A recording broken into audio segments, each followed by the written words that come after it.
And Sam, and welcome to What Are We Doing Here? Let's get yapping.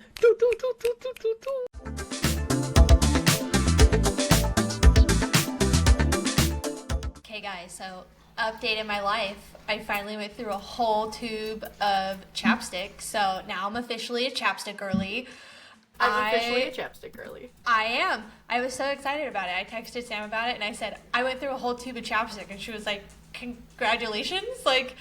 But every time I have a chapstick, I either lose it, I don't use it, it somehow disappears, whatever, and I finally have just jumped on the bandwagon and really needed chapstick. So I went through the whole thing. That is a definition of your life is put together. I have never once been able... I saw the text message and I was like, this is cause for celebration. I was so excited. I was like, it's empty. I kept the whole chapstick. I would have texted you the exact same. I would have been very excited that I, once in my life, kept chapstick. But you lose them. Like a normal person, you lose them. Yeah, I had one and it stayed in my purse. And that was it. And so everywhere I went, it was in my purse. And if I used it, I put it back. And there was never a card chapstick, a home chapstick, a purse chapstick. How? It's a great question, but I'm just sticking to the one. It's in the one place.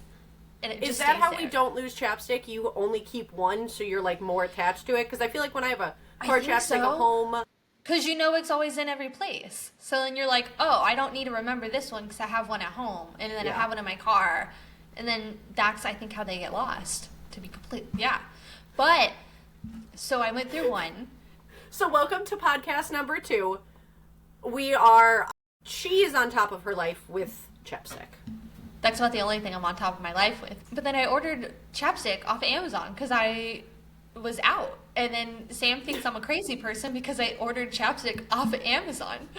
We have been dying to have this conversation because this was last week, but we've specifically saved this chapstick to have this conversation in front of, I almost said millions of people, but not millions of people. This is episode 2.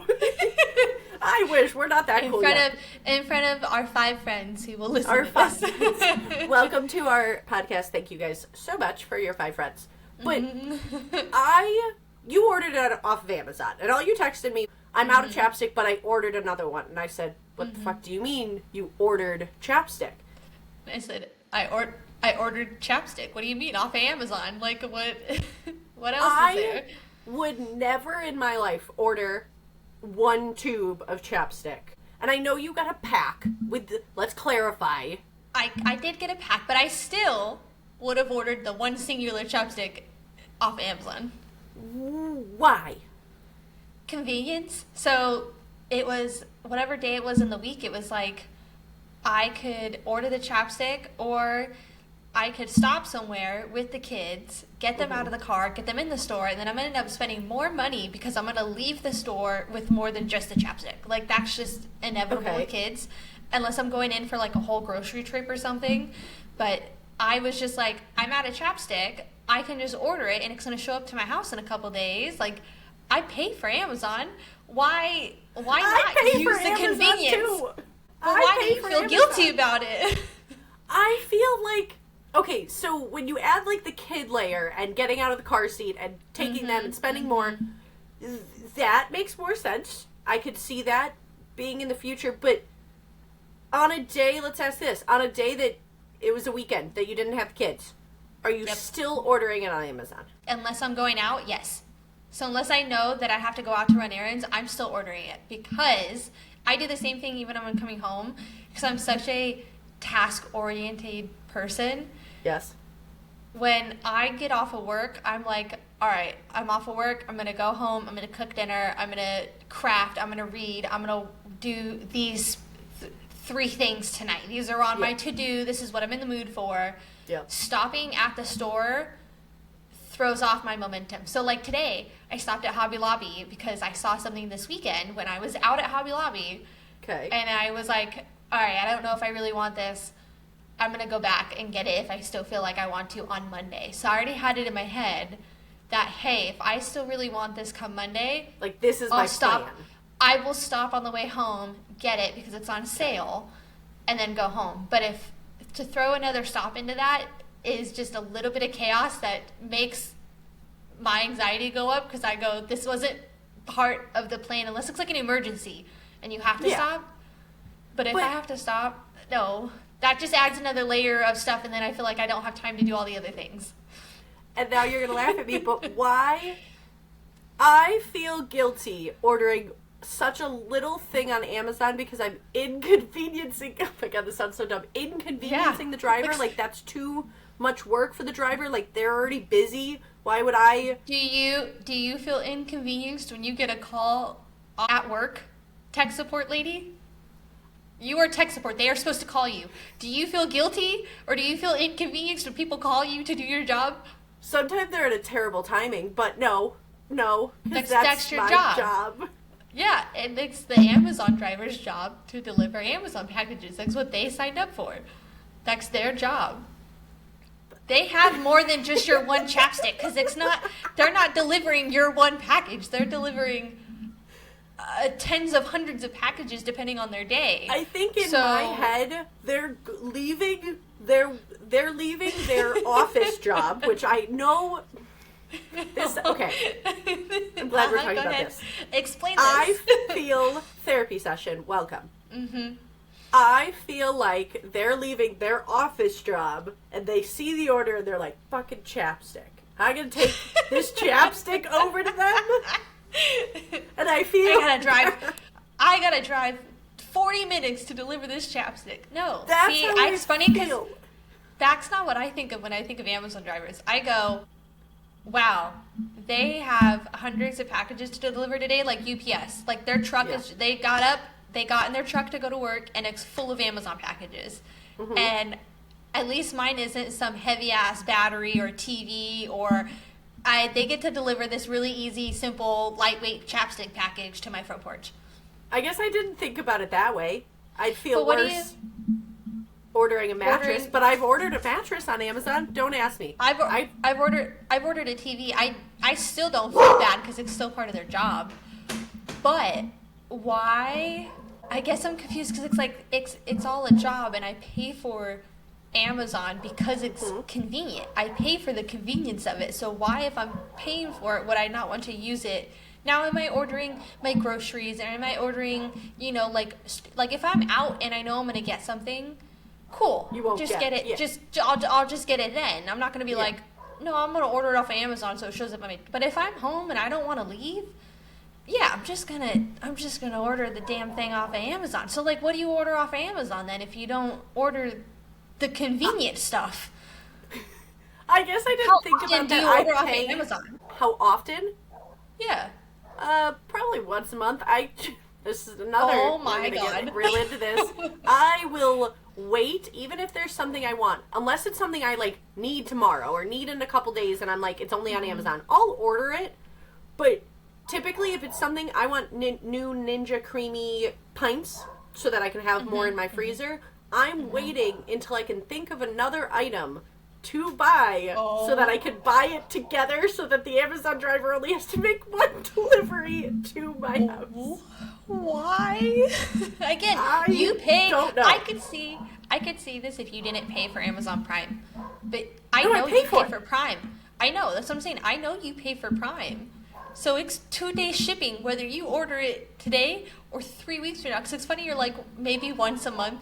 Amazon's at my house like once a week, if not more than that. And that definitely at Mom's house. I was going to say, they're at your mom's house every day. They know her by her first name. They know the gate code to get in. They even know the house code, get in the house. Like, they're best friends. They're best friends.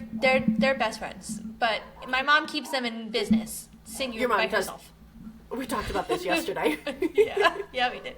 But you pay for Prime. You pay for annually to have the 2-day shipping. Because I could see you going, okay, hey, I don't want to pay for shipping, so I'm going to wait until I have a big order to get free shipping to then do it all at once. But you pay for the free shipping. So just use, because right now it's like you're paying for something that you're not using. You're poking holes in all of my points, and I knew my points weren't valid when you were like, what the fuck do you mean? Why wouldn't you order chapstick? I have been really thinking about it because we've talked about it. You're poking holes in every way. At this point, I should cancel my Amazon Prime. If I'm going to be weird if you're going to do that. If I'm going to be it's weird. It's what, $100 and something $30 or $120, something ridiculous a year. now. Yeah, it's like $100 and something a year. Yeah. It keeps going up. It could be $140 at this point. It literally keeps going up. But if I'm going to be weird, you're right, I shouldn't have Prime. Also, Hunter has Prime. Why are we paying for 2 Prime? In the same household. We're saving money, guys. Tips and tricks. Pay for 1 Amazon account in your household. To our finance podcast. I don't know if I should say this, but I use Mom's. I've lived off my mom's Amazon account. Oh, why? I live off your mom's Disney account? No. You have Disney, but that's not what I have. I'm living off of something else, and I'm living off your Audible. Is that your mom's? I'm living off your mom's Audible. The Audible's mine. I pay for Audible. It's through Mom's Amazon account, but I pay for Audible. So that one's me. You're welcome. Thank you. Thank you. 1 subscription. The only reason that I could think of us having 2 Amazon accounts in our house is Christmas time. Is like I don't want him to see my orders. But because I'm a weirdo... Your best friend has Amazon. What did we do for other people? We did the same thing. I went to you and said, I need you to order this so Mom can't see it. I went to James and I said, I need to order stuff off of your Amazon account so people don't see what I'm ordering. Yeah. You have friends who have Amazon. You go, hey, here's the money. I need you to order this for Hunter and send it to my house. I'll even put, for Sam, not Hunter, do not open. And because I'm weird with Amazon, I don't even order that much, so I would give you a list of 4 things and say, make 1 purchase. Yeah, because I can... Maybe I will cancel it. You should cancel it if you're going to continue this, or you just need to take more advantage of Amazon. But I can use Hunter's Amazon. Yeah. Why? So you should cancel. I should really cancel it. You should cancel. Adding it to my list of to-dos and into my more tabs of my overstimulated brain. Well, I mean, speaking of tabs and overstimulation, too, that was me this last weekend. I sent Sam, was it a voice message or did I call you? I called you, you didn't answer, so then I sent a voice message because I was like, okay, if I call her and she answers, she's at a good place at work, but if I call her and she doesn't answer, then I'll leave a voice message. So I left a voice message and I went, I'm really overwhelmed and I need to go home and make a list. And I was like, I don't know what I'm going to do, but I know I need to do stuff and I have too many things and I don't know. And I, in those situations, we've talked about this, but I freeze when I get really overwhelmed with stuff. I freeze. I go, I have too many things to do. I don't know where to start. I don't know what. So then I freeze and nothing happens and nothing gets done and then it doesn't get any better. So, it's like you have too many things to do that you don't know where to start. You don't know what to do, so you just don't do anything. Yeah, and your therapist told you that because you would make lists about lists. So you would make a list and then you would make a list to tell yourself to go check off the other list. And then you would have like 12 lists in a never-ending circle of like, do this and then go back to this list and do this list and then go here and do this list and then do this list. It was really a bad, I didn't know it, hindsight 2020 of course, but I didn't know it at the time, but that was a terrible habit. Like you said, I would literally make one list and then be afraid, I think in hindsight, now I understand a little bit better, but like I would be afraid that I would forget the list, so I would make a list on my phone and then make a list on a sticky note and say, sticky note, check your list on your phone. And it became list after list and like, I couldn't think without a list. It became like, if I don't have this list, like if you were to take my list, like I would have panicked. And it was so many things and I was freezing, just like you, like couldn't do anything. And my therapist kind of, first off, love my therapist. We love therapy here. We love it right now. We love therapy. Any kind of therapy. We love all therapy. Best friend therapy, paid therapist. Both good. But both are effective if you do it right. She had basically said something along the lines of, think of your brain and your to-dos as tabs on your internet browser. When you have too many tabs and things are playing in the background, you've got a YouTube video going, you have an ad going over here, you have some weird long page text, you have so many things going that you don't know where to go, you don't know where the sound is coming from, you don't know what to do. And so she kind of gave me this process of think of all the things you have to do as tabs on a Google Chrome on a, what's the fuck word? Internet browser. Thank you. Yeah, I already said that, too. You did. It's okay. Tabs on an internet browser. And when I started thinking about it it was like, all right, pay rent. Well, that's not something I can do right now, so let's delete it. And she gave 3 pieces of advice of why you should delete tabs. If it's out of your control, or if it has to do with somebody else's expectations or perspective or emotions, something that you truly can't control, tab gets closed. If it's not something that you can do right now, or you're waiting on something, it can be closed, and one other reason. But basically, like, if you think of the tabs and you close them physically in your mind, it really helps of organizing your thoughts and getting things into one place. So when you went through this, I was like, oh my God, that is such a great idea. That is such a great explanation of it, because we both get in this like freezing state, and then we go, what do we do? Where do I start? Like, I don't know. And so ever since then, I feel like we've both been really good about, if we go, yeah, you got too many tabs open, because that was your voice message back. Yep, you sound like you have too many tabs open. Write it down, and then close the tabs. And I said, yep, that's what I need to do.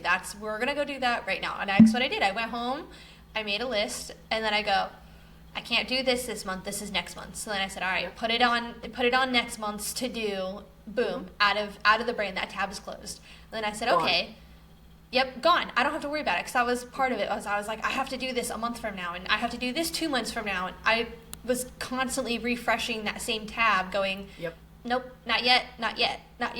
Like, but I don't need to worry about it, so it's on next month's to do.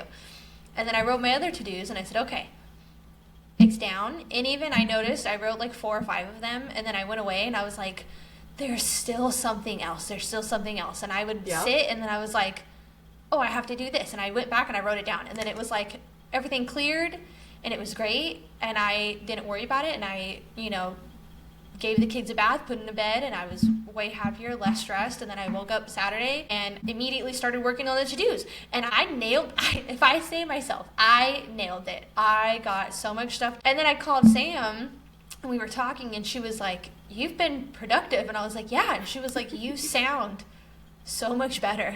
You were like, you sound, and I was like, I feel better. I felt less stress, and I still haven't finished all my to-dos. That wasn't the point. The point was I had 15 tabs open in my brain going, don't forget this, don't forget this, don't forget this, you have to do this, this is in a month, this is here, and I was like, no. So the tabs are such a great visual representation thing of it. Yeah, so like if that's something that you struggle with as somebody out there, that if you freeze when you get overwhelmed, close some tabs, make a list, and go, tabs are closed, focus on 1 or 2 at a time, get them done, and then you can open a couple more. Getting the tabs, it like gives you like your whole brain a refresh, and you, like you said, that sounded 1,000% better by just like closing the tabs, because you sounded like that fast talking and just chaotic, and having the tabs closed is a really nice thing. Another thing that people could do, like when they're freezing, this was something you gave me, and I love it, is when you're freezing and you don't know what to do you want to move or do you want to sit? That question helps separate so many of your tabs of like, when you have like 5 things that you're like, I could do you want to move? Do you want to stand or sit? And that makes it 2 totally different categories. Yeah, I don't even know where I got that from, because I really don't, because it turned into, do I want to read or do I want to craft? Because I'd be like, okay, I have some free time, or the kids are asleep, so I have a few hours before I'm going to go to bed. Like, what do I want to do? Yeah. And I would sit there again for 45 minutes or an hour, going, what do I do with this free time? What do I want to do? And now you're stressing about that you don't know what you want to do. I don't know what I want to do, and then I waste all the time going, oh, I haven't made a decision about what I want to do.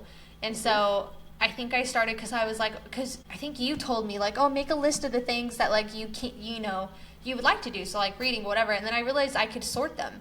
Do I want to do something active, or do I want to do something passive? Do I want to sit? Do I want to move? And so if I'm like, I'm tired, I want to sit, okay, well then I can read, I can watch a TV show, I can do a diamond art, I can do this. Okay, I want to move, great, I can paint, I can do a workout, I can, do this, I can do this. So it's like, Yeah. listing it into, do I want to sit or do I want to move? Narrow down the options, and then I'm like, oh, okay, that's what I want to do, and you just go do it. I think it probably came from your brain because you are a little motivational coach now. You weren't. You are 1,000% now. I think it just came from your brain because you just said, I think one day I went, oh, wait, this is a great idea. I think that's just your brain. Oh, thanks. You're welcome. Again, it just came to me. Oh my God. It's so good though because that Learn helps me. from you though. Learn from you. Because you would pose questions to me, and that's how we've kind of evolved our friendship more, is instead of going, oh, here's this, we ask questions. Why do you have Amazon if you don't use it? It's not you need to use Amazon, you need to do this. I'm not telling you to do anything. Nope. I'm going to ask you questions about why you do it, and I'm going to see what you come up with. It's more of like, yeah, you're going to let me figure out why I don't use Amazon. I'm going to let you figure out what you're feeling or something, and it sounds better when you can come up with it, because I don't know. Yeah, I have an idea of what you're feeling. I could tell that you were overstimulated and needed to close tabs the minute you started talking, but I don't know exactly why. So I ask you, and then you work through it, and it's kind of just, I think people call it a soundboard. Like, you tell me, I kind of take the question and give it back, and you're kind of just talking in a circle. Yeah. It's really helpful, though, because I feel like when you're struggling, you don't ask yourself this question, why am I doing this? Why do I feel this way? You're just, in the moment. Mm-hmm. You also don't always recognize your thought patterns. I didn't realize that my Amazon thought pattern was weird until you were like, of course I ordered it on Amazon. Like, what do you mean? So there's things that you've said to me of why do you feel like you don't have time? And I'm like, oh, well, this, and this. And then it's like, oh, I come to my own conclusion. And I think that's what people are going to love about the podcast and love listening to us, because we're just going to ask questions back and forth. And you might go, oh, I do that too.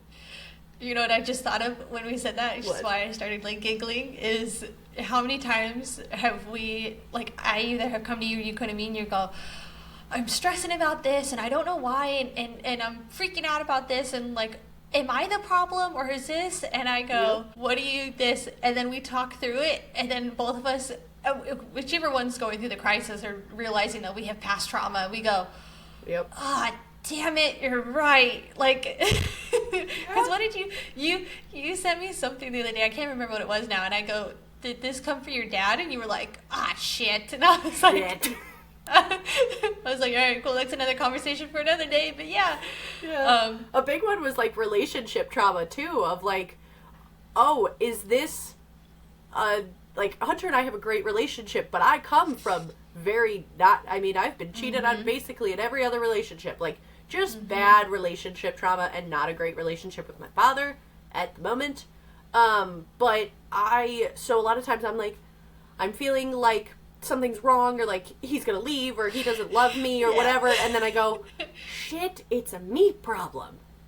After talking, and you're like, well, did he do anything? And you're like, I'm like, no, I just feel this way. And you're like, so is it you? Or you always go, well, where did that come from? Where did that come from? But I think too, I'm in a healthy relationship now, but I came from a bad relationship with emotional abuse. I mean, so that's where we both relate on that aspect. But even now, he's done it to me, you've done it to me, where I go, I'm not good anymore. Why would anybody want to stay with me? I don't understand, whatever. And then you go, did he do anything to make you feel like you're not good enough? And I'm like, well, no, he treats me great, and he did this and this maybe, and you're like, so, and I go, shit, no, this is me going, oh, I was treated badly before, and I'm having to fill in the gaps when I really don't have to. Communication is truly, truly the key. When someone makes you safe to be able to communicate how you're feeling, and you go, look, I know this is a me problem. I'm not perfect, but I'm trying to be better. Yep. So I can't be better unless I talk this through with you. So hey, I just went down a spiral rabbit hole in my brain, and I know it's not right. I know it's not right, but we need to talk about it. And you go, okay, great, here we are. Because I was freaking out at the beginning, this will never work. This is such a hard thing, and Yep. I don't get it, whatever. And you were like, do you put 100% into this? And I'm like, well, yeah, like, of course I'm going to put 100%. And you were like, so then you have to assume that he is also putting 100% into it. Because if he didn't, he wouldn't be here. Yep. I liked it too. And I was like, oh, yeah, you're right. Okay, fine. All right, cool. So I like that we question each other and then we go, oh, damn. Trauma response. Because sometimes, trauma response. Because sometimes it is other people. We are right a lot of the times. There's a lot of times that we're also wrong. But, like, a lot of our actions or our thought process or just the way that our brain will spiral into one location, it was learned from somewhere. And typically when it's a negative, I suck, nobody loves me, nobody's going to stay with me, why would, I'm not good enough, imposter syndrome. It's coming from somewhere else that you felt you were in the wrong place, and you're trying to protect yourself. That's all, like, trauma responses are, is, like, a response that at one time kept you alive. Like, the way we acted back then had to be the way we acted, otherwise we weren't surviving through that. And so they're so beneficial, and they're at a point you go, okay, this isn't serving me anymore, like, this isn't helping me anymore, but I see where it helped. But that's where you learn all the responses, and, like, when you freak out and yell when you didn't mean to, it's coming from somewhere, always. Yeah, noticing that and going, pause, where is this coming from? Why am I doing this? And is this how I want to be? And I think that's the hardest part for people is this how I want to be? Because I go, I don't want to have to do this anymore. Like, that was exhausting before. It's going to be exhausting now, and there's not a need to do it now. I don't need to protect myself like I did back then. So you can recognize it. You can be like, this is where it comes from. You have to be willing to change. And I think that's the hardest part for people is you have to be willing to go, oh, I have to do some work to recognize this and to change my thinking pattern to not do this anymore. And we're not perfect. We still do it. I am zero claims to perfect. I can tell you that right now. Yeah. No. But it does, I lost my train of thought. I was like, you either are questioning whether to go into something or you lost it. Nope, I lost it. But yeah, that's why you and I both sit on our hands when we testify. I have to sit on my hands when I testify. I will bring up one sometimes to, like, kind of get my point across, but I really try to under the blaze. It so depends because I get nervous, and so sometimes, like, I'll start fidgeting, like, in my lap, so then you see my shoulders moving and stuff, and it just looks weird. So I'll either clasp my hands so they can't move, or I'll sit on them. But then, like you said, sometimes, like, when I'm looking at something, or if I'm trying to explain something more, or, like, hey, there's, 6 steps in the process, step 1 is this, and then you kind of go on, or you'll be like, there's a tube, or, the evidence, or we do this, like, all... Unique identifier. Thank you. I ask you every time I go to court. I know, but I keep it to either one hand, or I'll sit on them so I don't, unless somebody hands me something, then you, like, look at it, and then you, like, hand it back. I hate being handed things. Somebody handed me an open envelope with the swab, the buckle swab, literally half hanging out, and I said... No. What? And I said, I don't have gloves. And they were like, it's okay. You're like, it's not okay. It's not okay. I don't think I said anything. I think I gave her a look of, like, I'm not touching that. And she goes, okay, I'll just put it down right here. And I was like, yeah, I'm not touching that. One, it's not fun when they spring something on you like that without preparing you or giving you gloves, so at least you have some kind of protection between you and the evidence that you're now going to be in contact with. I've only had it happen once or twice that they, always in smaller courts. One time they brought it to me, it wasn't open at least, and they were like, do you recognize this? And I was like, well, absolutely I do. Like, I can see my name, my initials, the case number, this number, like, all these identifiers to tell me that I did this on this day and it's for this case and it's this item. And then they were asking about stain location, and I was like, well, it's in my notes, like, where it's at. They're like, yeah, like, where exactly? And they, like, pulled up the picture, but it was a crappy picture, or, like, the resolution wasn't good. And so then, because they couldn't see it, they were like, well, if we can't see it, like, we could always have you open it. And I was like, please no, please God no, like, do not do that, please. And they ended up going past it. And then there was another one where, again, it wasn't open, or it was open at the top, like they had opened it to look in before for like the police officer or someone before me. But I just went, yep, there's my name, there's this. However, it is open now, so it has changed, and I don't know what has happened to it since it left me. Yes. Yeah, because this is different than how I had it, because it was sealed, closed, or whatever, but unless I looked at it closely, I don't know if somebody else has opened it and sealed it. It's obviously open now, and it was not open when I left it, so it's like, make that super clear. This is not how I left this. Yeah. I was at a smaller court, and the envelope it's manila envelope, white envelope, swab. And the swab was the white envelope was outside of the manila. Mm-hmm. The swab was sticking up. It was very weird, and I was so uncomfortable. That was so thrown off. And I think that is bad, but having them ask you to open clothing and go through that, absolutely not. Absolutely not. Yeah. Well, so, like, what's your question? My question is, why couldn't these evidence be retested if there was a retrial and now it's just open in the public? Mm-hmm. Yeah, they can. How are we allowed to do that? I don't know, but I'm pretty sure even after the trial, if for some reason someone's appealing, like if the defendant is appealing the case later, even if he's convicted or whatever, the defense can still have it tested. Or even if we did stuff for the defense, like you can have testing done at any point, which is why I'm like, it's like, again, but what if there's a mistrial? What if there's a hung jury? Like there's so many options that this case can be moved. And it's like, don't do this. I was thinking, like, we're talking about this and we know exactly what we're talking about.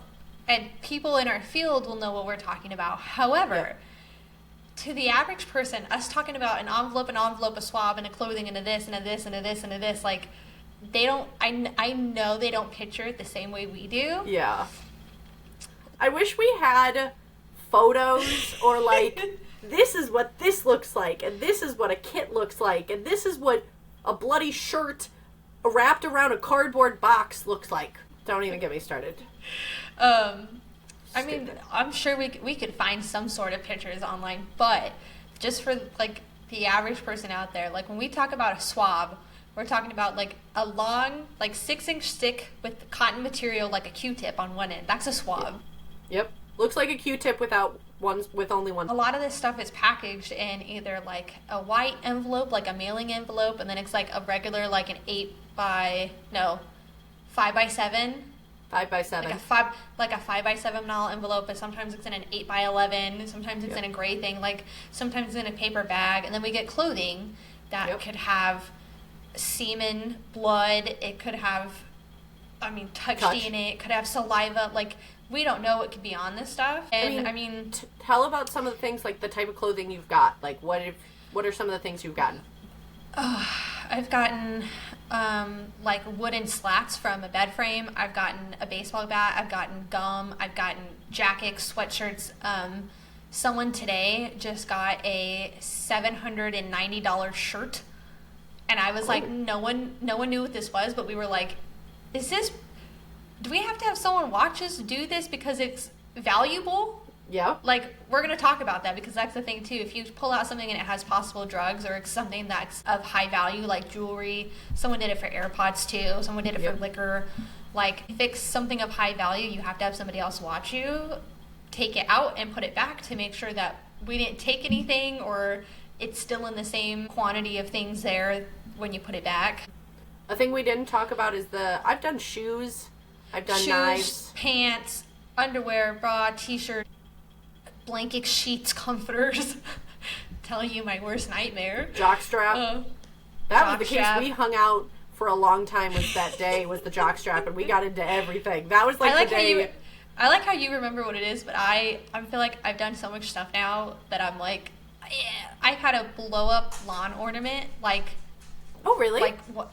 Yeah. Well, so on the paperwork it said blow up doll, and I was like, what am I about to open right now? And people were watching me for training, and I I had no context, no case scenario. I didn't know what this was other it said blow up doll. And again, I had people watching me, so I was like, full warning, guys. I don't know what's in this box, but it says blow up doll. And I was like, we're going to open it and find out. And it was like, like for like Halloween or for Christmas when you put out blow up things in the yard, that's what it was. I have one upstairs. And apparently, yeah. So that's what it was. And I was like, what do I do with this? And they were like, swab it. And I was like, okay. Okay, I'll swab the entire thing. I've had gas cans. Huge. We've had some really cool shovels, bow and arrows, lots of things. But one thing that when we're talking about, I know, stupid shovels. When we're talking about the envelope being open, when we receive the evidence, it is sealed with evidence tape. It's tamper-proof tape. It's thin red. You might see it on like TV shows. It's like not the big yellow evidence tape, but like on the actual pieces, it's tamper-proof tape. Yeah. So if anybody can't mess with it, so you can't take it off and put it back. It rips. It'll show that it's tampered with. I've ripped a million pieces by accident, but it comes sealed, and then we open it, and then we put our evidence tape back on it, and we put our initials, so we know it's closed. It's protected when it leaves us. So us going to court and these being wide open, just out in the public in a courtroom when we examine it, we're in mask, gloves, lab coat, and they're just willy-nillying it. And that's why we think it's so weird that that's what it looks like. I think, too, is like the chain of custody. So the chain of custody tracks a piece of evidence from the time that it's collected until forever. Yep. And so from the time that it's collected, it's tracked from person to person, place to place. You know exactly where it's been. And at any point, so when we receive it, we check it to make sure that it's sealed, that it is what it's supposed to be. And like Sam said, like when we're done examining it, like we make sure it's closed all the way. Like there's no, so we know this is the condition we had it in, this is what I did to it, and then I sealed it and it left. And then what happens to it after that, we don't know, because at that point we're not responsible. We're not responsible for it. It leaves our chain of custody at the lab, and it goes to, back to the submitting agency, back to wherever we got it from. So yeah, for us to see this stuff open and just like out, and it's like DNA too, not that it's so easy to spread, but it like, you sneeze, somebody coughs, like your spit, your saliva, like sweat. DNA transfers, sweat, like any type of bodily fluid gets on this stuff, and now you're possibly contaminating evidence, which again in our field is such a big thing. Like contamination is harped upon so much. I mean, that's why we wear personal protective equipment. That's why we change our gloves all the time. That's why we decontaminate all of everything that we touch. Like everything's secured and locked, and it's all a big process. So again, for us to just look at something and now it's open and stuff, it's like huge red sirens and flags go off, and you're like, this is wrong, this is wrong, this is wrong, this is wrong. Yes. That's exactly what happens. And again, to normal people it's fine, but to us it's like, oh no. Absolutely not. You want me to touch that without gloves? Absolutely not. And I mean, I don't have a mask on, but without gloves too, like nothing's protecting that from me or me from that. No. Mm-hmm. No. It's so I know what's weird. And depending on what kind of testing we did, like if I did semen testing or blood testing, like I know what's on that, and I don't want to touch that with my pass. Not only is semen is gross, but blood, you still can get diseases from dried blood. Mm-hmm. Like absolutely no go am I touching that. Any open cuts, anything, you can get stuff in. Yeah. No. And the swab is like what they do on TV, and they put it on the cheek. That's the swab. So that's like less gross to me, but I don't want to touch that either. Again, I don't think people know this, but can we just, it's a buccal swab and not a buccal swab, but it's fine. Your buckles are your teeth back here. When you go to the dentist, have you never listened to them? I asked, because I was like, I asked, because I heard them and they said buckle. And I was like, yeah. So I at one point, because some people said buckle, some people say buccal, and I was like... Buccal sounds like bugles. Like I'm going to eat them and they like should be on my fingers. I should be on my fingers with the 4. You're joking, right? No, I don't know what you're talking about. You're joking.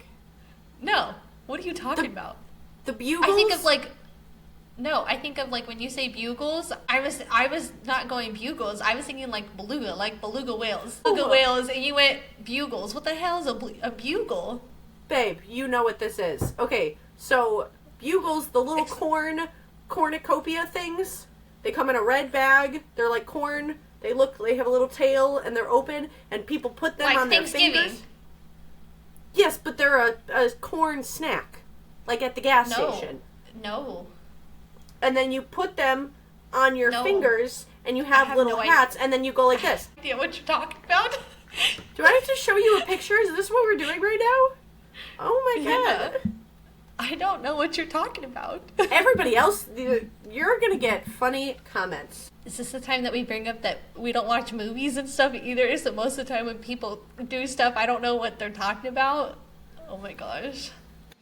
That's what happened. A coworker had on a shirt at Christmas time that, God, I don't even remember what it said now, but everyone was laughing about it and making a joke, and I just pretended like I knew what was going on. And then I went to visit James, and I go, she had this shirt on, and I think it said this, but there was something else on it. He goes, you've never seen like Christmas Vacation? And I was like, no. And he was like, guess what we're doing this weekend? And we watched Christmas Vacation, and it was hilarious. But I was like, movie. I had no idea. I had no idea. I just pretended like I knew because I didn't want to be made fun of. I wanted to be in with the group. I will typically pretend like I know what's going on. But yeah, should we just air all the dirty laundry? We are not movie people. We unfortunately, they're great. We're barely even TV people. We're barely TV people. There are fantastic movies. There's movies that I've seen that are like fantastic. I really like The Matrix. I really liked the John Wick movies. I like comedy movies. Because I went straight. I could probably recite all the Star Wars movies besides 7, 8, and 9. But that's a whole nother conversation that you're not going to care about. But 7, 8, and 9 don't count. 1 through 6. I know they don't. 1 through 6. I've seen 1 through 6. I can recite. I know. I can recite them probably. A lot of them. I watch them all the time. There's a couple other, but like there's fantastic movies out there. Oh yeah. But people are going to hate this. I have never sat down and watched a movie by myself. I don't even know if I have. It would be very few and far between. I can't sit, not that I can't sit that long, but I can't sit that long by myself. Like, I get distracted and want to do other things. I can't commit to sitting for 3 hours. Now, I know not all movies are 3 hours, but I can't sit and commit to 3 hours of just sitting and doing this thing. If I happen to watch TV for 3 hours, then fine. I didn't plan for it, but I cannot plan for 3 hours to do one thing. You say that, and I went, I can't either. Then I go, oh, I can't say that because I can sit and read for like 6 hours and not move. So I was like, oh, it's the same way. Like, I can't sit for 3. And then I was like, I can sit for 3 hours. It just depends on what I'm watching. It depends what I'm doing. What I'm doing, yeah. If I'm reading, I've sat literally in my bed all day and barely ate anything and read a whole book from start to finish because it was so good. But could I do that with movies? So back to the buckle dentist bugle discussion. At the dentist, when they're looking for cavities, whatever, they'd be like, oh, like 17 buckle, whatever. And I was like, actually, like, what is it, buckle or bugle? And they were like, this is your buckle teeth in the back. So, like, yeah, you're their molar, but they're called buckle teeth. And so that's, I think, where buccal swab comes from, because you're swabbing in the back right here in your mouth. It's technically a cheek swab, but I think because it's in the back with your buccal teeth, it's a buccal swab. I never, ever heard people say buccal swab until I started getting into the forensics field, and then I was like, you guys are in this field and you're real confused because it's buckle. Buckle. But I'm like, is it like caramel and caramel? Or like pecan and pecan? Is it like one of those? Those feel more natural. Buckle and buccal sound, maybe. Roof and roof type thing. Crayon. Maybe. You want to do that? We aired out our dirty laundry about movies. No, we're doing it. You said it. You said it. How do you pronounce, for our wonderful 5 friends here, how do you pronounce the box of Crayola? One more time. They're crayons. They're crayons.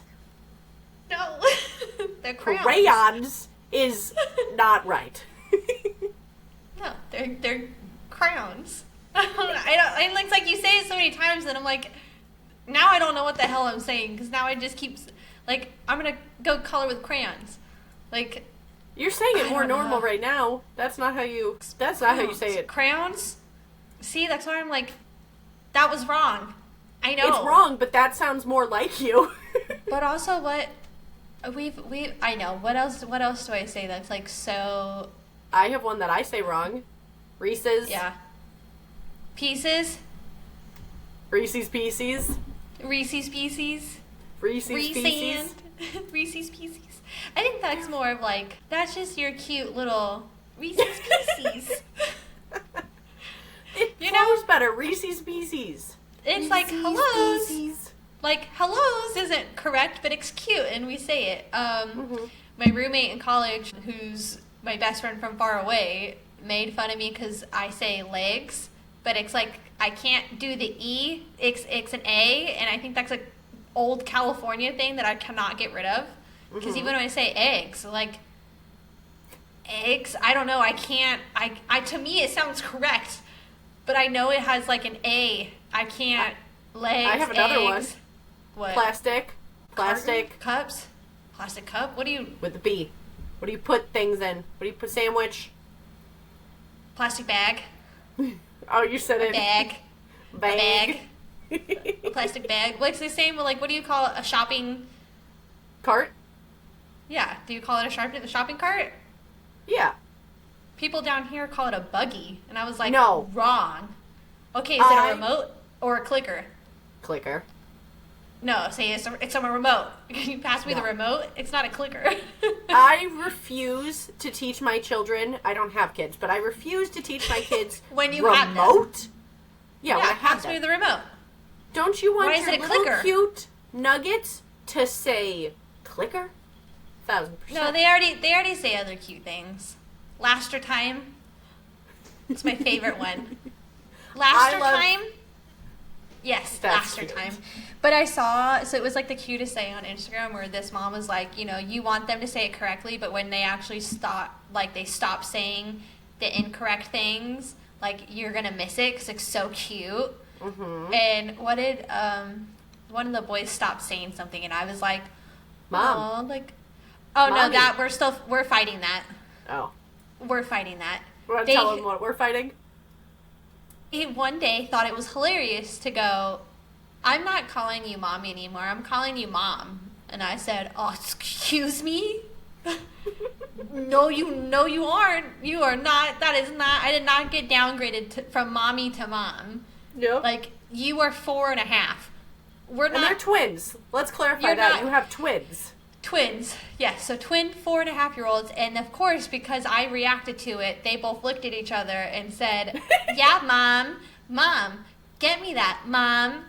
And so I won't answer them if they're saying mom. And then they forgot about it, and they immediately go, "Mommy." But what is it? You were there at Thanksgiving. Someone was like, "Why does it sound like they have a British accent?" And I was like, "No clue," because. Your kids truly just adopted a random British accent. And both of them, not just one, of course both of them. Both.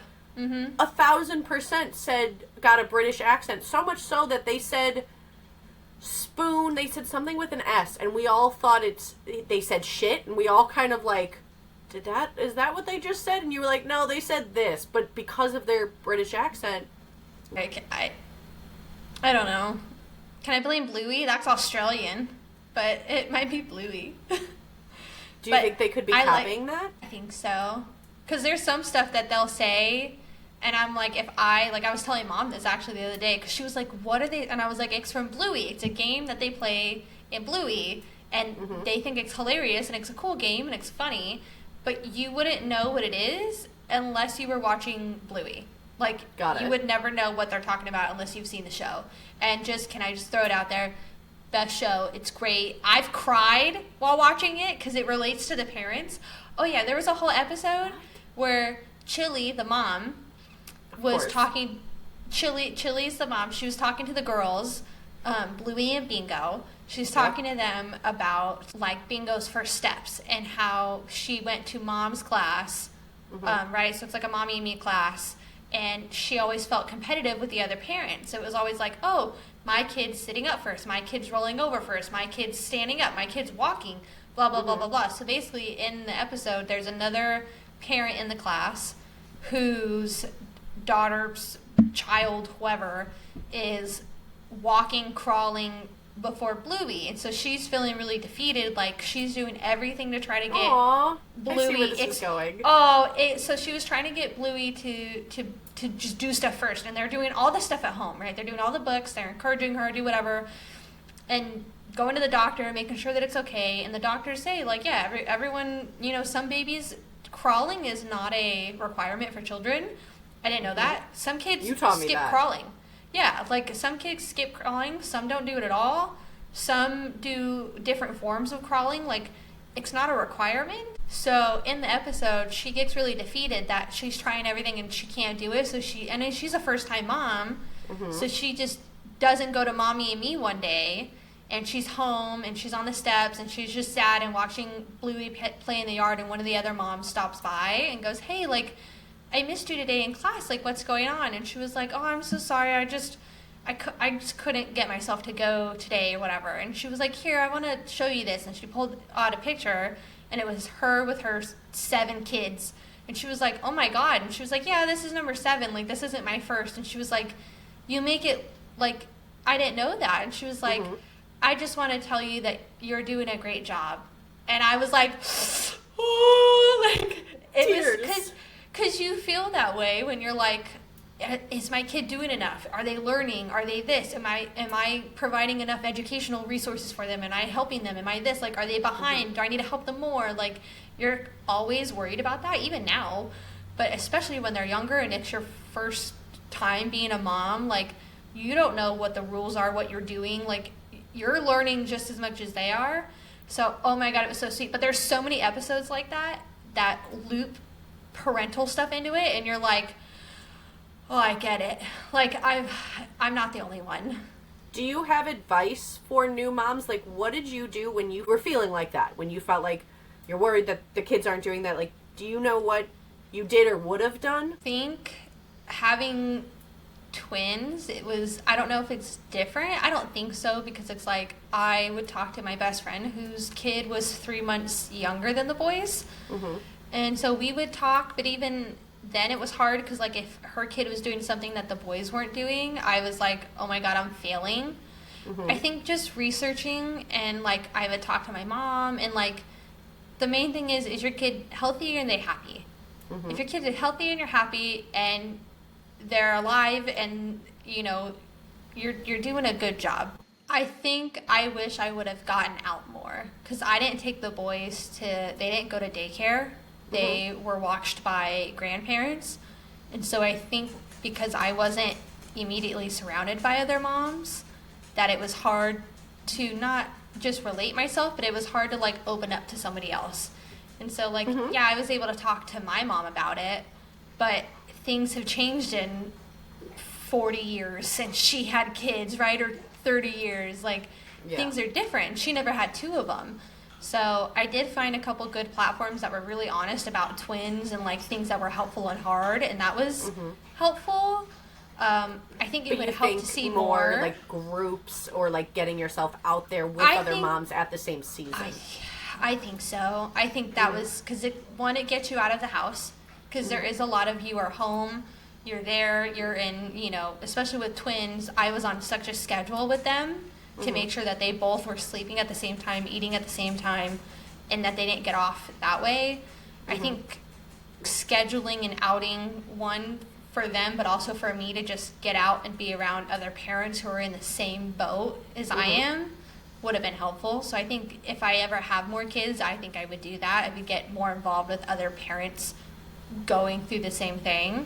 I like that. I think that's a good reflection, too. I think it's hard on social media to show how hard it is, because then it's like, I don't know, I don't record, like, the people who record themselves crying, right? Like, I'm not going to be like, hang on, I'm upset, let me put my phone up. Like, oh, hang on, this is really hard, let me record this. I think talking about it is easier than being like, oh, hey, this was I think more moms or more influential moms going, hey, look, I struggled with this. this is who I talk to, this is what I went through, like, just the open dialect and conversation about it, and, like, things that... Like, my kids were freaking out last night, this is what happened, this is what I was feeling, kind of, like, not and in someone the go, moment oh my God, specifically. okay, like, I had this, like, I did this if you haven't tried it, or, like, this is cool. It's I mean, I've talked to you about stuff with becoming a mom, and you were like, no one's ever told me this, and I'm like, I would rather tell everybody everything and be like, it's not all sunshine and rainbows, it's wonderful, and I love being a mom, but there are things that people don't talk about, and then when you're in your moment, they're like, haha, this is how it is when you have kids, and it's like, that's not cool. Like, you could have told them. You could have told them ahead of time. You could have helped prepare them a little bit better. That's why I ask you so many questions about it, because I don't have, you're my only mom friend, you know? Like, I have questions, and, like, I'm not ready for kids. Talk to me in 3 years is what I keep saying. But, like, I've got all the questions. You're never going to be ready. No idea. I've told you that. You're never going to be ready. I know. You're just going to have to bite the bullet. I would like to get married first. I know. That's step number one. But shout out to Hunter. I hope you're listening to this. He's working on it. I know he's working on it. He's working on it. Like, you don't know. I don't know. I know what it looks like. We're doing a whole fun thing. I know. So, but as hard as kids are, and, like, I think they're so interesting, but they are funny. And I think one of my favorite stories of the kids recently is your favorite saying, and I don't know when you started this or where you picked it up, but it was, listen, Linda. Listen, Linda, listen. It's a YouTube video. Have you never seen it? No, I don't know. Oh my God, I have to send it to you. So it's this little kid, and he's getting in trouble by his grandma, but he closes his eyes, and she's yelling at him. She's like, no, you listen to me. He goes, Linda, listen. You're not listening, Linda. Linda, listen to me. And it is hilarious, because he's probably, I don't know, 7, 8. So he's not, like, old, but he's not, like, 4. Okay. So keep going with the story. There's a video behind it. Yeah. I didn't know that. I just know that you started saying it, and then we started saying it, and I absolutely love it. I think it is so funny. We say it all the time. Listen, Lindas. You will all eventually become Lindas, apparently, at this point. Yappers and Lindas. Yapping Lindas? But... Yalindas. Okay. But you started saying it so much that you started saying it to your kids. And please tell the jury what your children said. So, was I on the phone with you? Nope. I just told you the story. All right, so...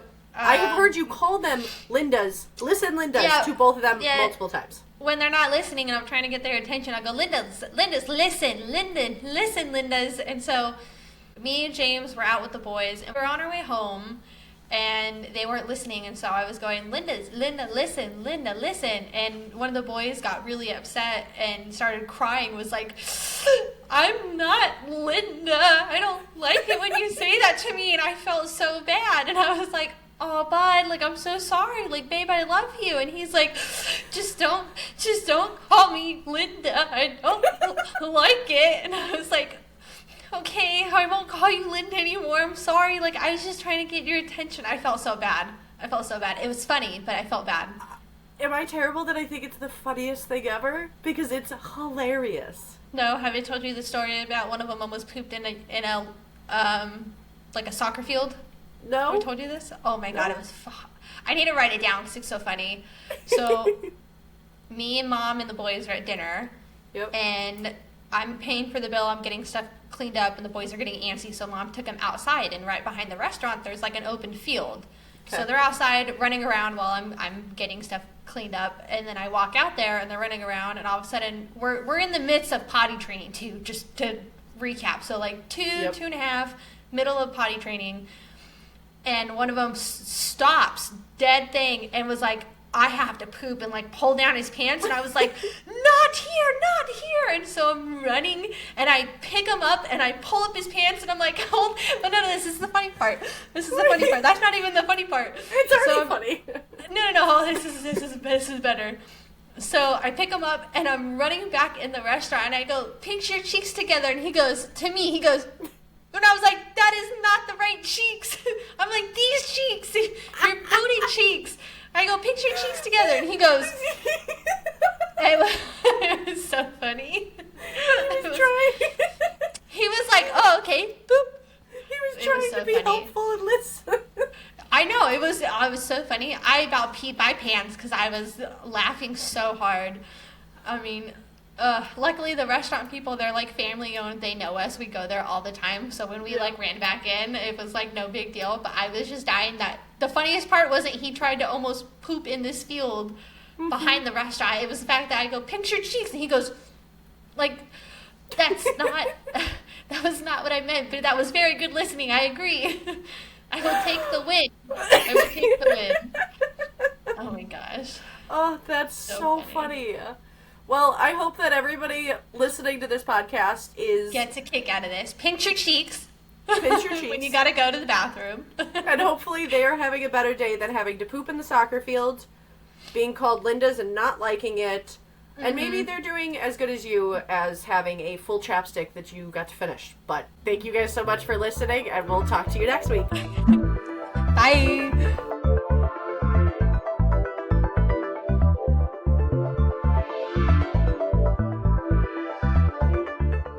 And I was like, damn, all right. Well, I had this at the beginning, and I was like, this is clicky. Put this down. Put it down. Put it down now. I literally put it far enough away that I couldn't touch it.